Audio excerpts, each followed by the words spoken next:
किसान भाइयों, पिछली वीडियो में हमने बात करी थी कि नरमा की, कपास की, कॉटन की बिजाई का सही समय कौन सा है, हरियाणा एग्रीकल्चर यूनिवर्सिटी क्या कहती है और हमारा पर्सनल ओपिनियन क्या था, हमारा पर्सनल जो एक्सपीरियंस था वो क्या कहता है। क्योंकि पिछले साल मैंने खुद बहुत सारे किसानों के खेत में जाकर प्रैक्टिकल रूप से ये देखा था, उनसे पूछा जाना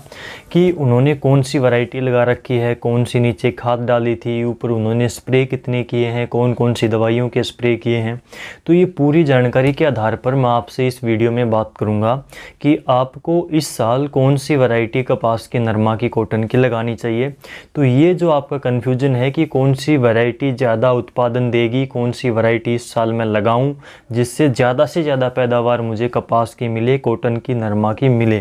तो ये कन्फ्यूजन आपका क्लियर हो जाएगा। 3-4 मिनट की वीडियो है, पूरा देखें, अच्छी लगे तो शेयर ज़रूर करना। सबसे पहला पॉइंट, आपको एक चीज़ का ध्यान रखना चाहिए। सबसे पहले तो आपकी ज़मीन कैसी है, आपका मिट्टी पानी कैसा है, उस चीज़ को देखें, फिर आप वैरायटी की तरफ जाएं। क्योंकि कुछ वैरायटियां हल्की ज़मीन के लिए बनी होती हैं, शॉर्ट टाइम के लिए बनी होती हैं, जो कम टाइम में तैयार हो जाती हैं, और कुछ वैरायटियां ऐसी होती हैं जो पकने के लिए ज़्यादा टाइम लेती हैं, जिन पर लेट फ्लावरिंग आती है, लेट उन पर टिंडे बनते हैं, लेट उन पर टिंडे का खिलाव होता है, जो लंबा टाइम लेती हैं। तो ये अलग अलग वैरायटियां होती हैं, अलग अलग जलवायु के लिए बनी होती हैं, अलग अलग ज़मीन के हिसाब से, अलग अलग कंडीशन के हिसाब से बनी होती हैं। तो आपके पास अगर हल्की ज़मीन है, थोड़ी मोटी ज़मीन है, जैसे कि बालू रेत है जहाँ पर ट्यूबवेल से सिंचाई होती है, तो ऐसी ज़मीनों के लिए आपको अलग वैरायटियों का चुनाव करना चाहिए। और जो भारी ज़मीन के लिए स्पेशली वैरायटियाँ बनी हुई हैं, तो उन वैरायटियों को आपको केवल जो नहरी पानी वाले क्षेत्र हैं, जहाँ पर नहर से पानी लगता है, काली मिट्टी है, भारी मिट्टी है, जलोढ़ मिट्टी है, तो ऐसी ज़मीनों में आपको अलग से वैरायटियों का चुनाव करना चाहिए। तो ये चीज़ सबसे ज़रूरी है, ध्यान देने वाली है।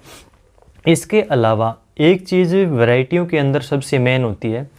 कुछ वैरायटियां ऐसी होती हैं जो कम टाइम में तैयार हो जाती हैं, जिनके ऊपर स्टार्टिंग से ही फूल बनने स्टार्ट हो जाते हैं, टिंडे या बोल लगने स्टार्ट हो जाती हैं, तो उन पर फ्रूट जल्दी बनता है। जब तक लास्ट में गुलाबी सुंडी का अटैक होता है या फिर वाइट फ्लाई का अटैक होता है, लास्ट में विल्ट आता है, हमारा नरमा या कॉटन जल जाती है, तो उस कंडीशन तक, उस स्टेज तक पहुंचते पहुंचते उस पौधे के ऊपर कम से कम इतने टिंडे तो बन जाते हैं, इतनी बोल तो बन जाती हैं, इतना फ्रूट तो आ ही जाता है कि अगर वो पौधा जल भी जाएगा तो फार्मर को हानि नहीं पहुंचाएगा, उसका खर्चा पानी निकाल कर कुछ ना कुछ उसको प्रॉफिट ही देकर जाएगा। क्योंकि अगर पौधे में स्टार्टिंग से ही फ्लावरिंग आनी स्टार्ट हो जाएगी तो उसके ऊपर फ्रूट की मात्रा धीरे धीरे करके लास्ट तक आते आते एक ऑन एवरेज उसके ऊपर फ्रूट आ चुके होते हैं, टिंडे बन चुके होते हैं। अगर वो लास्ट में जल भी जाएगा तो फार्मर को हानि नहीं देकर जाएगा,